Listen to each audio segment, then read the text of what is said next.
देखो आप अपने बुंदेलखंड की माटी पूरे संसार में अलग है और अपने बुंदेलखंड की माटी पे भगवान स्वयं आए अवतार लेके। और बुंदेली की महिमा जितनी कही जाए उतनी कम है। देखो आप धरती बहुत बड़ी है लेकिन धरती पे जो बुंदेली माटी है इतने की महिमा अलग है। काय धरा पे धरन है अलबेली, महक दुनिया में है फैली, है माटी प्यारी बुंदेली, सुबह भव जाने सकल जहान,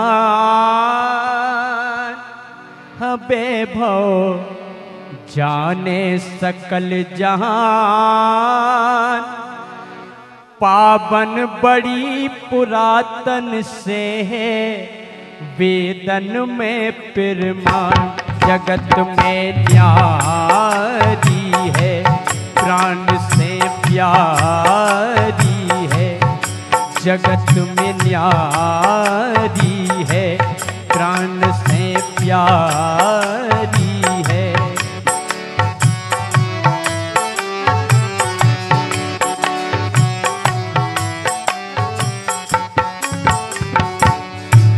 धरा पे धरन है अलबेली, महक दुनिया में है फैली, है माटी प्यारी बुंदेली, सुबह भव जाने सकल जहान, हाँ बेभव जाने सकल जहान, पावन बड़ी पुरातन से है वेदन में प्रमाण, जगत में न्यारी है बुंदेली प्यारी है, जगत में न्यारी है बुंदेली प्यारी है।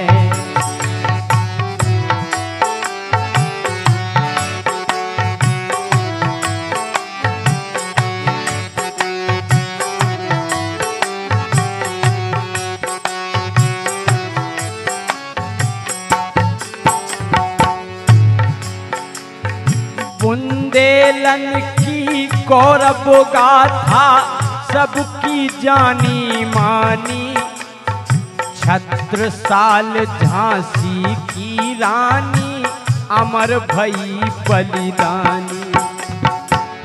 बुंदेलन की गौरव गाथा सबकी जानी मानी, छत्रसाल झांसी की रानी अमर भई बलिदानी।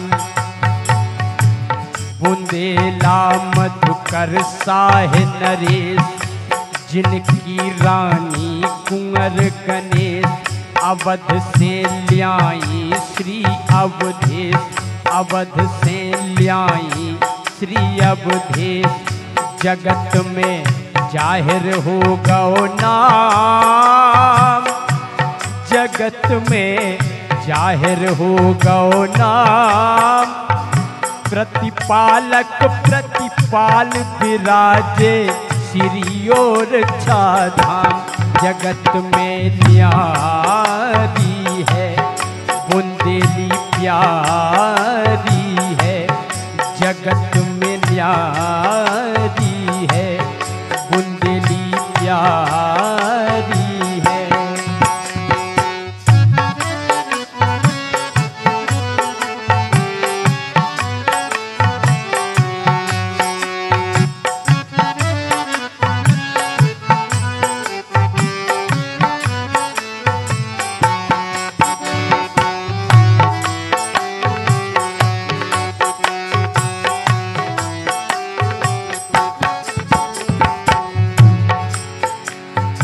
चित्रकूट चिंता हर लेवे कामद गिरी सुहावन, तपोभूमि रमणी के मनोरम संतन की मन भावन।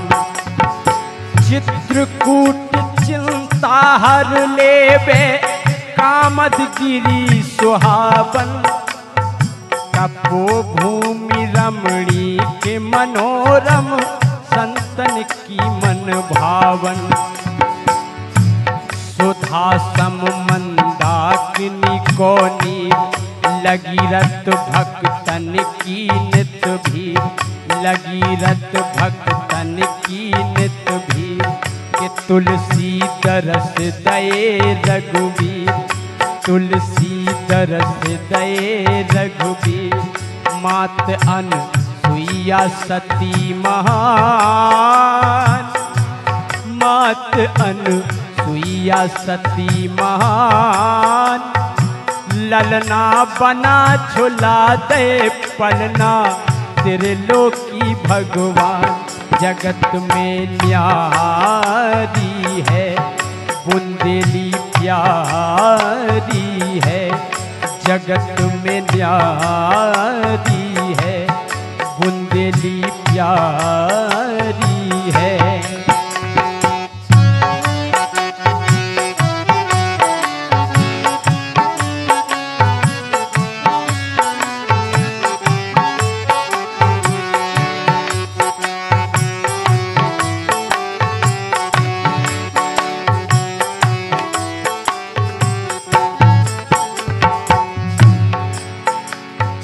चित्रकला में खजुराहो को नैया को नौसानी।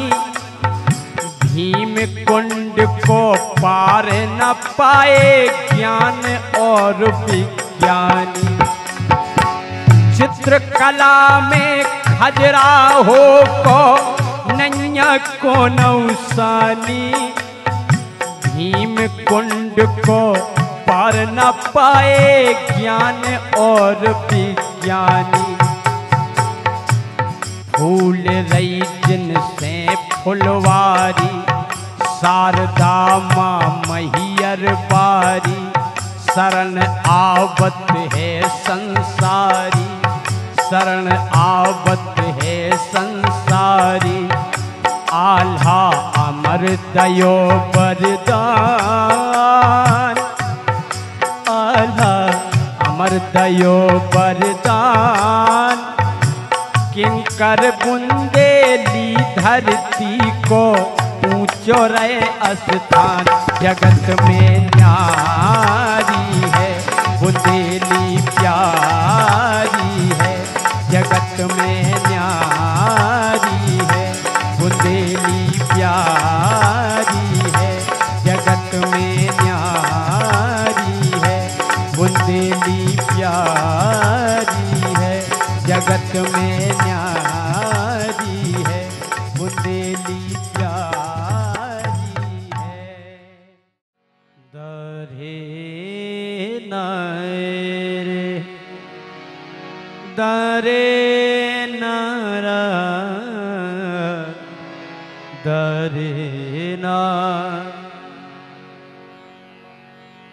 इस मृत लोक में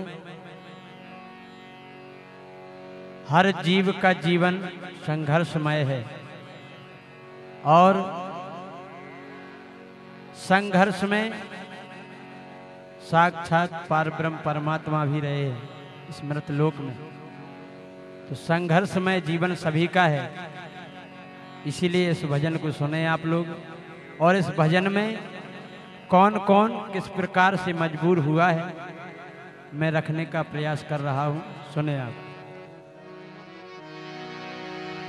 जीवन है संघर्ष सभी का, ये दुनिया का दस्तूर है। हर कोई मजबूर है,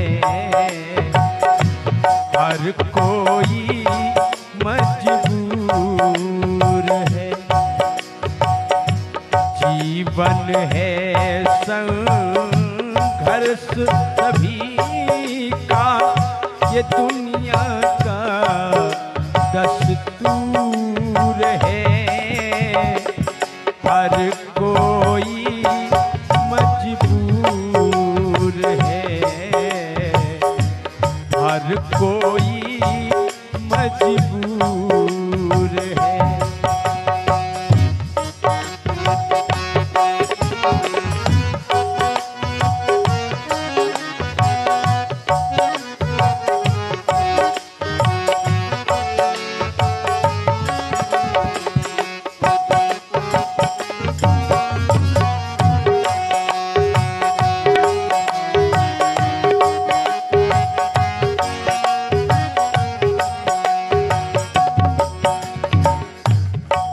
इस पृथ्वी पर हर इंसान, हर जीव मजबूर है, किसी न किसी की कोई ना कोई मजबूरी है। यहाँ तक कि भगवान को भी मजबूर होना पड़ा।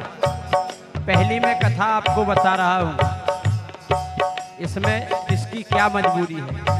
जिस समय परशुराम के पिताजी ने परशुराम को यह आदेश दे दिया कि परशुराम जाओ और तुम अपनी माता का शीश काट करके लाओ। तो जब परशुराम ने यह आदेश सुना और परशुराम जी अपनी माता का शीश काटने के लिए जब जाने लगे तो विचार कर रहे हैं कि ऐ परमात्मा, जिस माता ने मुझे 9 माह कोख में पाला, आज मैं उसी का शीश काटने जा रहा हूँ। विचार कर रहे हैं परशुराम, क्या पाला जिसने पेट में मुझी को और पेट को मेरे पाला है। पाला जिसने पेट में मुझी को और पेट को मेरे पाला है। एक कैसा पल ये आया विधाता, पड़ा उसी से पाला है। हे भगवान, पाला जिसने पेट में मुझको और फिर पेट को मेरे पाला है, वो कैसा पल ये आया विधाता, पड़ा उसी से पाला है। आज उसी माँ का शीश काटने जा रहा हूँ। विचार कर रहे हैं परशुराम। पिता की आज्ञा का तो पालन, पिता की आज्ञा का तो पालन करना मुझे जरूर है।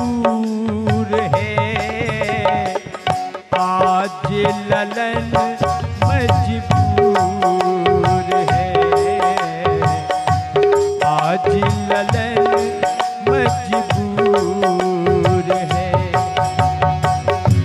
पिता की आज्ञा का तो पालन करना मुझे जरूर है।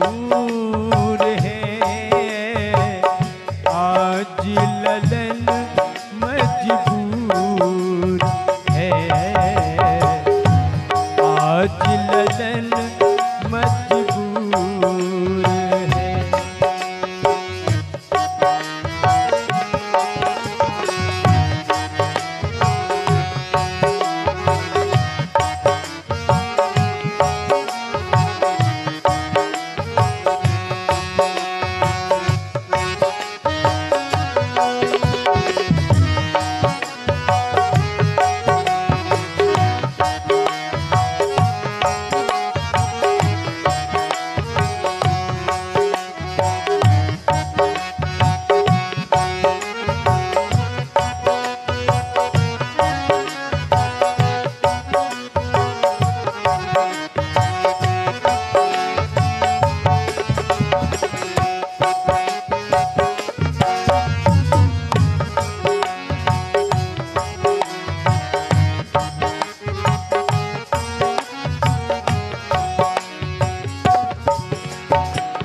परशुराम ने ये विचार किया कि पिता की आज्ञा का तो पालन करना मुझे जरूर है। आज ललन मजबूर है। यहाँ एक पुत्र की मजबूरी इस गीत के माध्यम से दर्शाई है। आप दूसरी मजबूरी देखें। एक बार प्रभु राम ने माता कैकेयी के नेत्र बंद कर लिए और माता से कहने लगे कि माँ, मुझे आपसे एक वरदान चाहिए। माता कैकेयी ने कहा, क्या चाहिए पुत्र? तो प्रभु राम ने क्या मांगा कि मैया, जब मुझे राज तिलक होने लगे तब मुझे पिताजी से आप वनवास मांग देना। और जब माता कैकेयी ने वरदान दे दिया और जब वो समय आया, राज तिलक का ऐलान हो गया, तो माता कैकेयी विचार कर रही हैं कि मैंने जो वरदान अपने पुत्र को दिया है, आज वो समय आया है। विचार कर रही हैं क्या? बरसे बोबर मैं मांगूंगी, याद करूं पिछले बर को। बरसे बोबर मैं मांगूंगी, याद करूं पिछले बर को। बरसे तब पर मांग लिया है, बरसे तब पर मांग लिया है, जो बर दिया था रघुबर को। बर से बोबर मैं मांगूंगी, सोच रही है के कई मां। बर से बोबर मैं मांगूंगी, याद करूं पिछले बर को। और बर से तब बर मांग लिया है, जो बर दिया था रघुबर को। और जैसे ही राम जी को वनवास मांगा तो महाराज दशरथ बिलख बिलख कर रो रहे हैं और कह रहे हैं कि यदि राम हमसे जुदा हुए तो हम जीवित नहीं रह पाएंगे। लेकिन माता कैकेयी अपने वचन से हटी नहीं। बर मांगा तो गया महावर, पैरों का महावर ही छूट गया बर के कारण। हाँ, बर मांगा तो गया महावर और उजड़ गया सिंदूर है। और पत्नी हुई मजबूर है, पत्नी हुई मजबूर है। बर मांगा तो गया महावर, उजड़ गया सिंदूर है। पत्नी हुई मजबूर है, पत्नी हुई मजबूर। सामने पति के प्राण निकलते रहे, लेकिन कैकेयी अपने वचन से नहीं हटी। ये मजबूरी है, क्योंकि वचन दे दिया है। पति के प्राण निकल गए, यहाँ पर पत्नी हुई मजबूर है। आप तीसरी कथा सुने, यहाँ भी एक मजबूरी की बात है।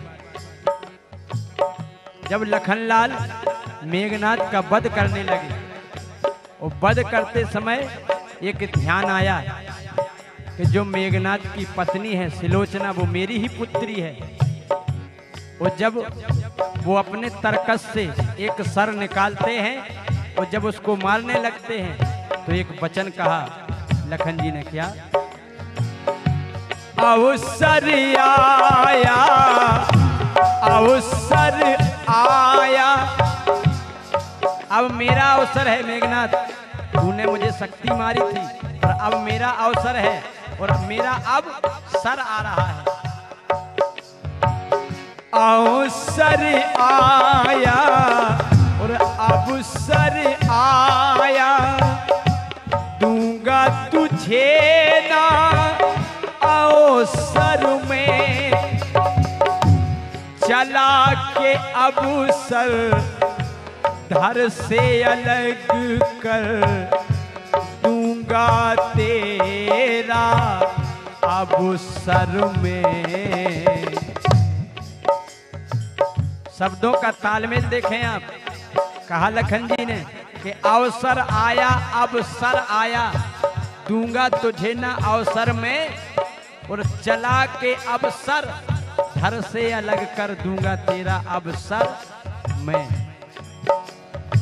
लेकिन जब वो मारने लगे तो हृदय में विचार कर रहे हैं, ये मेरा शत्रु है बेटी, ऐ बेटी सुलोचना, ये मेरा शत्रु है बेटी, तेरा पति जरूर है। आज आज पिता मजबूर है, आज पिता मजबूर है, ये मेरा शत्रु है बेटी, तेरा पति जरूर है,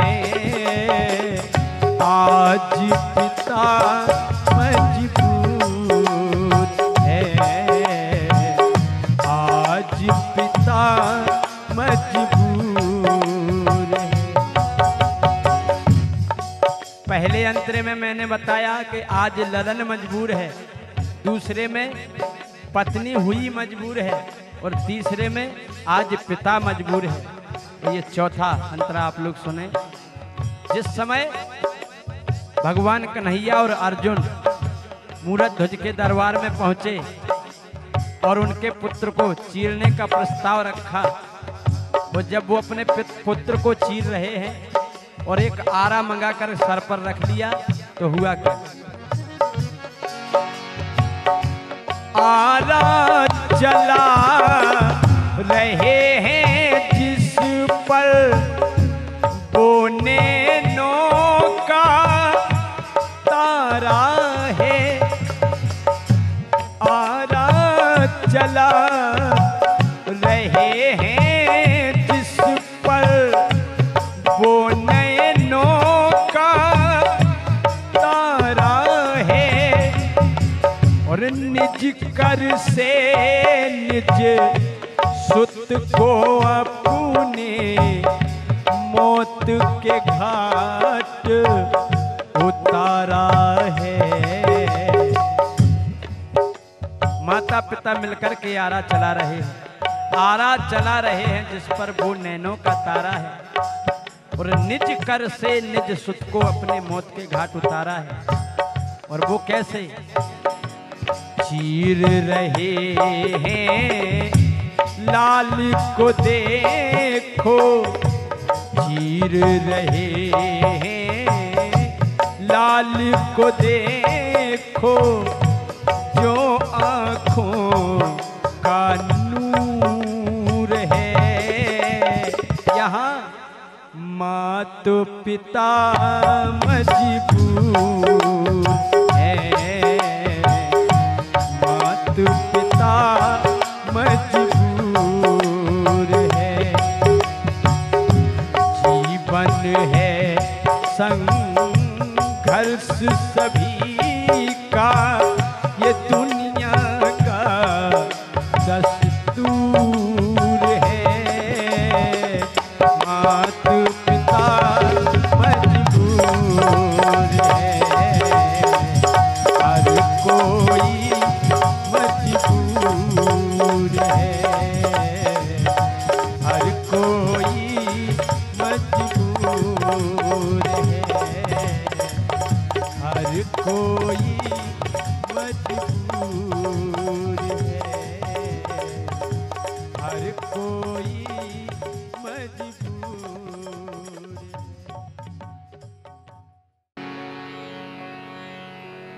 भगवान के प्रति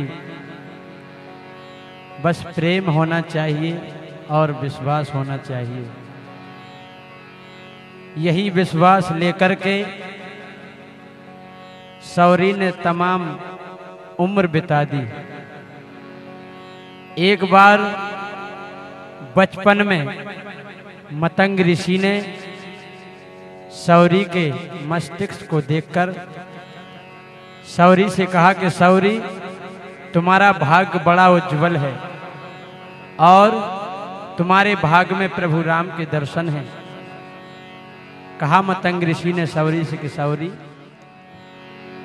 सुर संत धेनु विप्र के सुख धाम आएंगे। कहा मतंग ऋषि ने, ऐ सौरी, सुर संत धेनु विप्र के सुख धाम आएंगे। सुर संत धेनु विप्र के सुख धाम आएंगे। एक दिन तेरे यहाँ पे श्री राम आएंगे। एक दिन तेरे यहाँ पे श्री राम आएंगे। सुर संत धेनु विप्र के सुख धाम आएंगे। एक दिन तेरे यहाँ पे श्री राम आएंगे।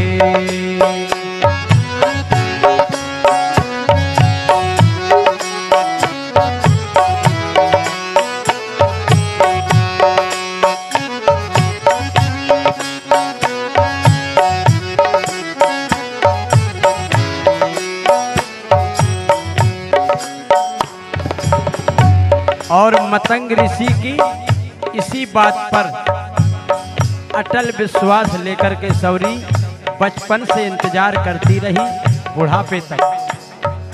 और ऐसे इंतजार करती है मानो कल ही आने वाले हैं। जैसे हम और आपको ज्ञात हो जाए कि हमारे यहाँ अतिथि आने वाले हैं तो हम तैयारी करते हैं।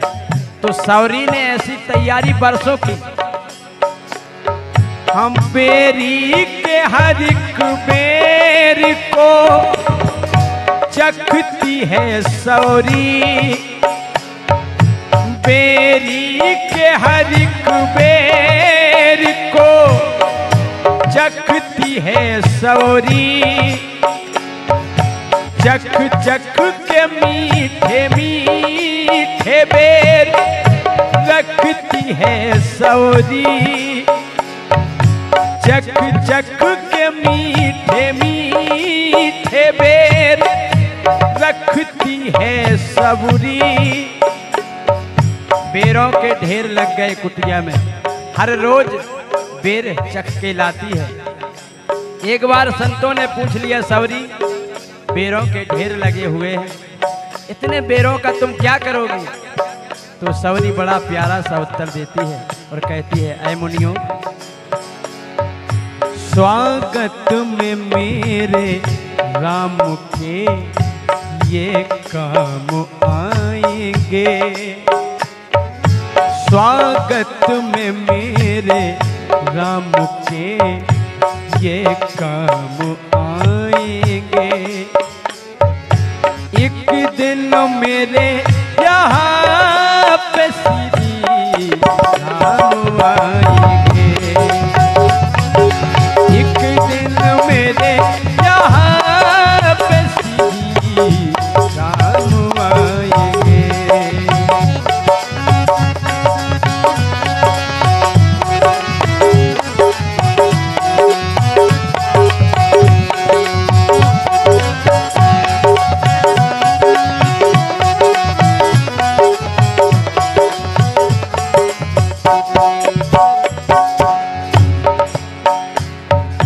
रास्ते में बैठ जाती है सवरी और रास्ते की ओर देखती रहती है।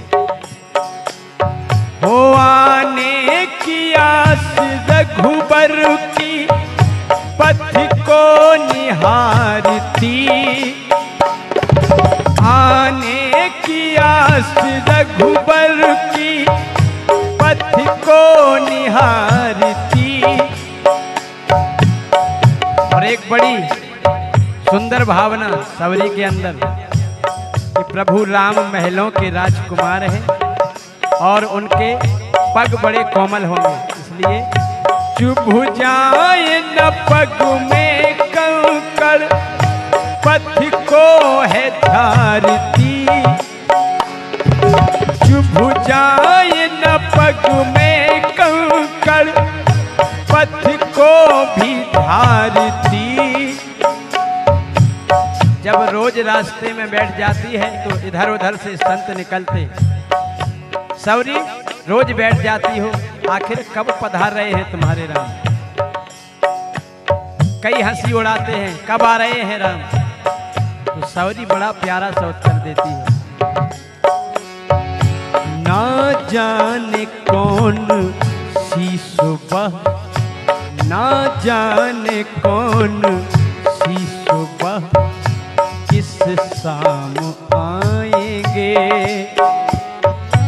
ना जाने कौन सी सुबह किस शाम आएंगे। लेकिन ये निश्चित है क्या कि एक दिन मेरे यहाँ पे सीधी शाम आएंगे, एक दिन मेरे यहाँ पे सीधी शाम आएंगे।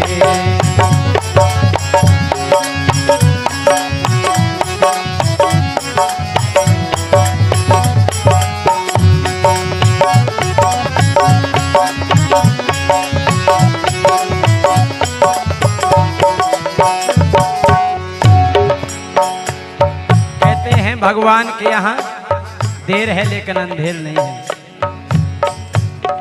वो शुभ घड़ी आ गई, प्रभु राम सवरी की कुटिया पर पधार गए और सवरी बड़े प्यार से बेर चख करके प्रभु राम को दे रही है।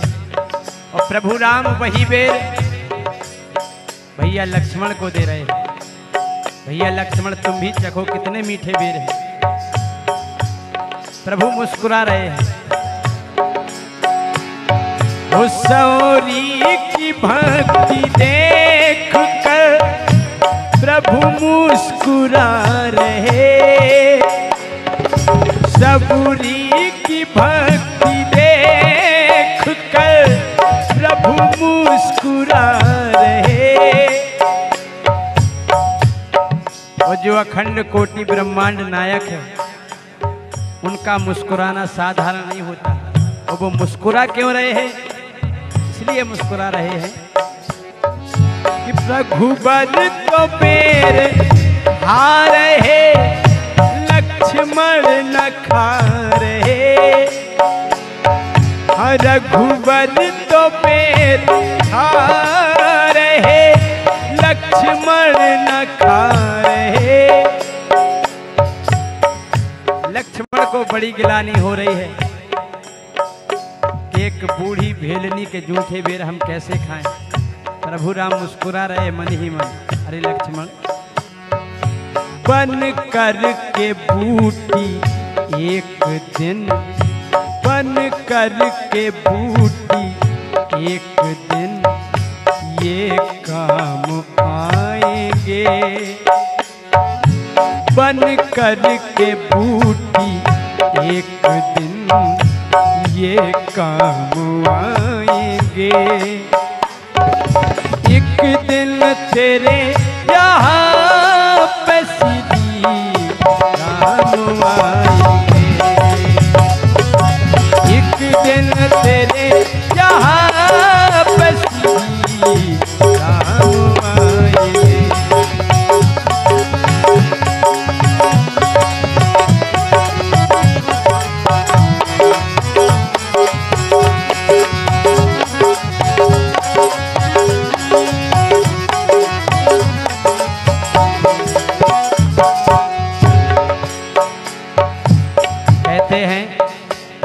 प्रभु राम के प्रति केवल अटल प्रेम हो जाए, विश्वास हो जाए, इसीलिए कहते हैं करनी करेगा जैसी तू फल वैसा पाएगा। करनी करेगा जैसी तू फल वैसा पाएगा। वो देगा आज जो भी तू कल वैसा पाएगा। वो देगा जो भी आज तू कल वैसा पाएगा। और जो प्रभु राम से प्रेम करेगा आकर के अपनी बाह को, आकर के अपनी बाह को प्रभु थाम जाएंगे। आकर के अपनी बाह को प्रभु थाम जाएंगे। एक दिन तेरे यहाँ पे श्री राम आएंगे। एक दिन तेरे यहाँ पे श्री राम आएंगे। वो एक दिन तेरे यहाँ पे श्री राम आएंगे। सुर संत धैनु विप्र के सुख धाम आएंगे। सुर संत धैनु विप्र के सुख धाम आएंगे। एक दिन तेरे यहाँ पे श्री राम आएंगे। एक दिन तेरे यहाँ पे श्री राम आएंगे। श्री राम आएंगे। श्री राम आएंगे। श्री राम आएंगे।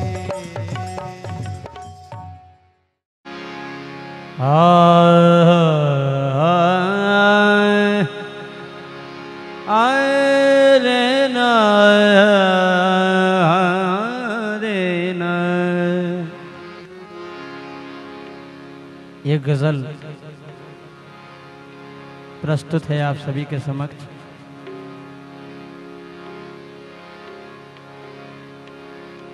मैं इधर से जा रहा था, वो उधर से आ रही थी। मैं इधर से जा रहा था, वो उधर से आ रही थी। मैं सफेद जा रहा था, वो रंगीन आ रही थी। मैं इधर से जा रहा था, वो उधर से आ रही थी। मैं सफेद जा रहा था, वो रंगीन आ रही थी। फर्क सिर्फ इतना था कि मैं दुनिया से जा रहा था और वो दुनिया में आ रही थी। आप लोगों ने एक गजल सुनी होगी, एक डोली चली और एक अर्थी चली। लेकिन ये अलग अलग बात हो गई गली की, कि उस तरफ से डोली आ रही हो, इधर से अर्थी जा रही है। और मेरी इस गजल में एक ही घर में, एक ही दरवाजे से, एक ही परिवार से दोनों चीजें जब निकलती हैं, ऐसा भी एक माहौल होता है। ओ डोली कजना जेने, हाँ डोली कजना जेने जब साथ दिया होगा। डोली कजना जेने जब साथ दिया होगा।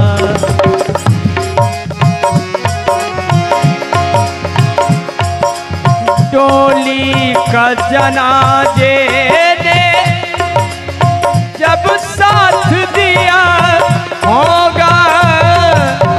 डोली का जनाजे ने जब साथ दिया होगा।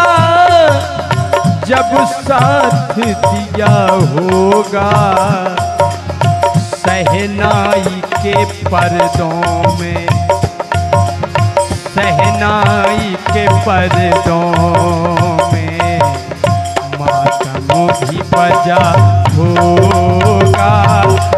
सहनाई के पर्दों में मातम भी बजा होगा। डोली का जनाजे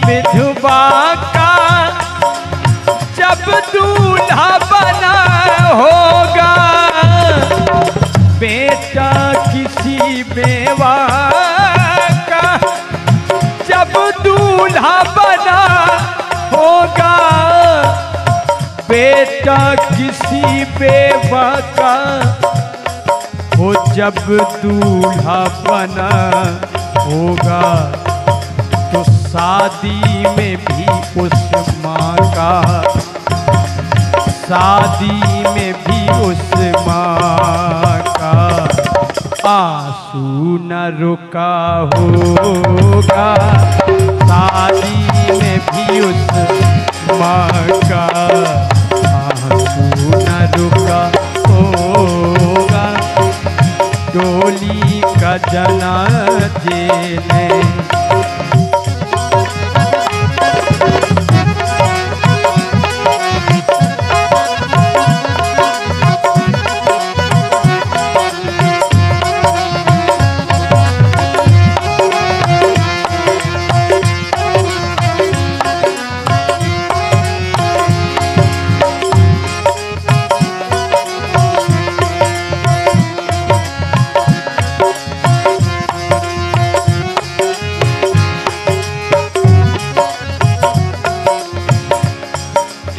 डोली का जनाजे ने जब साथ दिया होगा, तो सहनाई के पर्दों में मातम भी बजा होगा।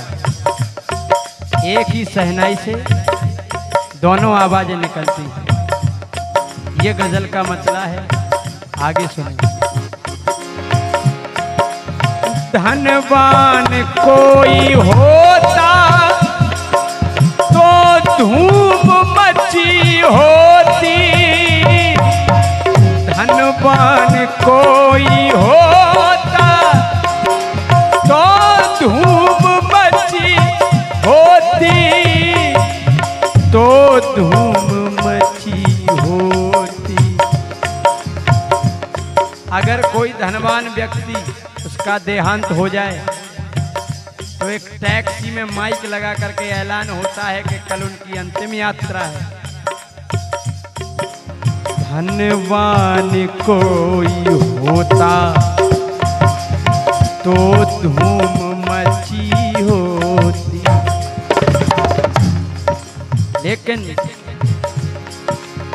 निर्धन का जनाजा तो, निर्धन का जनाजा तो चुपके से गया होगा, निर्धन का जनाजा तो चुपके से गया होगा, डोली का जनाजे में।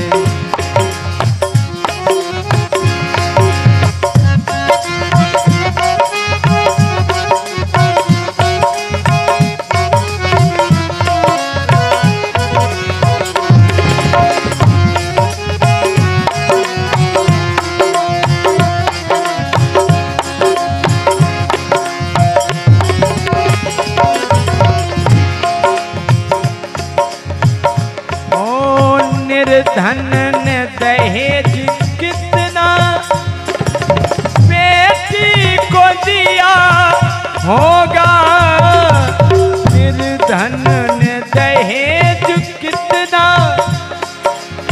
बेटी को दिया होगा, बेटी को दिया होगा। ये तो साहूकार के, ये तो साहूकार के खाते में लिखा होगा, ये तो साहूकार के खाते में लिखा होगा।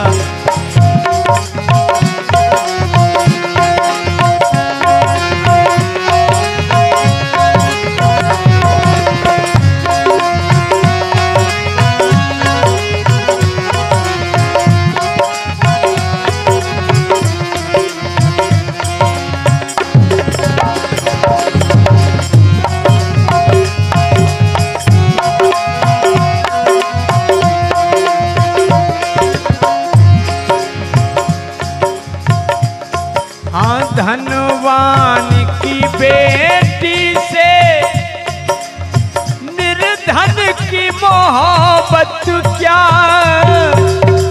धनवान की बेटी से निर्धन की मोहब्बत क्या, निर्धन की मोहब्बत क्या। एक ताजमहल बनकर, एक ताजमहल बनकर फिर टूट गया होगा। एक ताजमहल